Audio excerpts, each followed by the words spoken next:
Assalamualaikum warahmatullahi wabarakatuh. Saya doakan kalian semua semoga diberikan kesehatan dan kelancaran rezeki serta kesuksesan. Amin.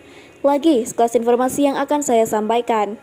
Kisah Asep si Kades Mohawk asal Sumedang bikin Kang Deddy takjub. Belum lama ini Kang Deddy Mulyadi kembali bertemu dengan sosok kepala desa Kades yang nyentrik dan dicintai warga.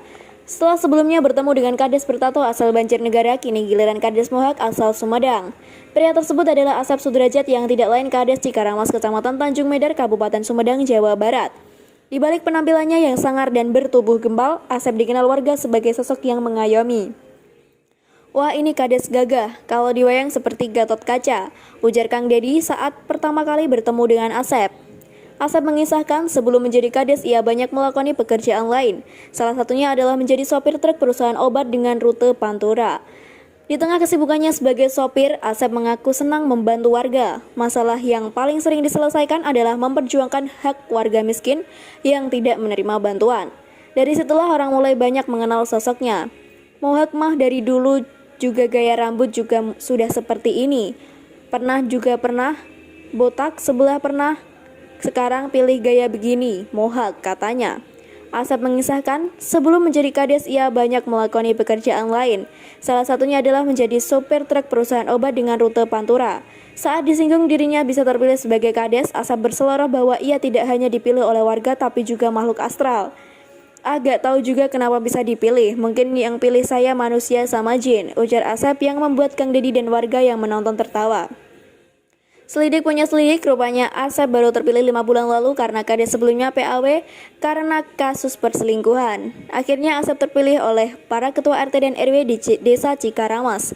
Kasih-kasih amplop kali akhirnya bisa menang, singgung Kang Deddy. Alhamdulillah Pak, saya tidak ngamplop. Mungkin ya itu tadi pusing, mungkin orang pusing milih yang benar jadi kepilih saya. Kan saya mah bukan hanya dipilih warga tapi jin, ucap Asep yang lagi-lagi membuat ngakak.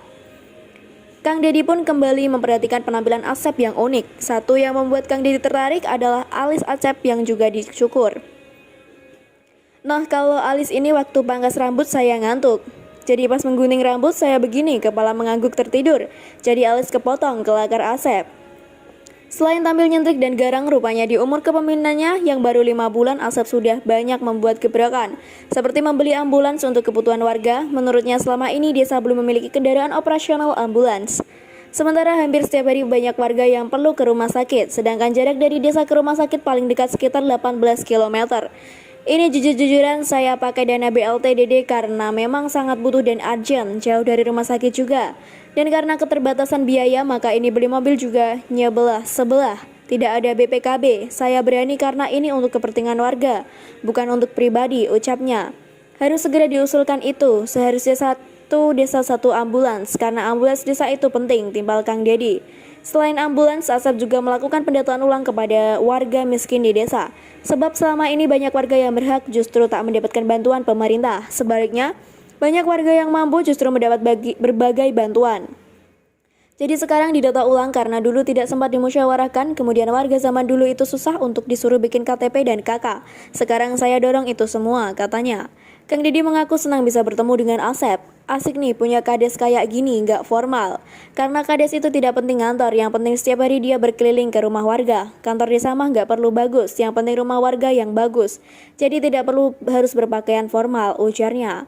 Terakhir Kang Deddy Mulyadi menguji Asep dengan menanyakan siapa warga desa yang paling miskin dan perlu dibantu. Asep pun menyebut Mak Cici yang tinggal di bawah pohon kelapa. Tanpa pikir panjang, Kang Deddy pun mengajak Asep untuk menemui Mak Cici. Ayo Pak, kita berangkat pakai motor ini, soalnya saya belum punya motor. Pungkas Asep yang sehari-hari menggunakan motor operasional desa. Demikian informasi yang saya sampaikan, jika ada salah kata saya mohon maaf. Wassalamualaikum warahmatullahi wabarakatuh.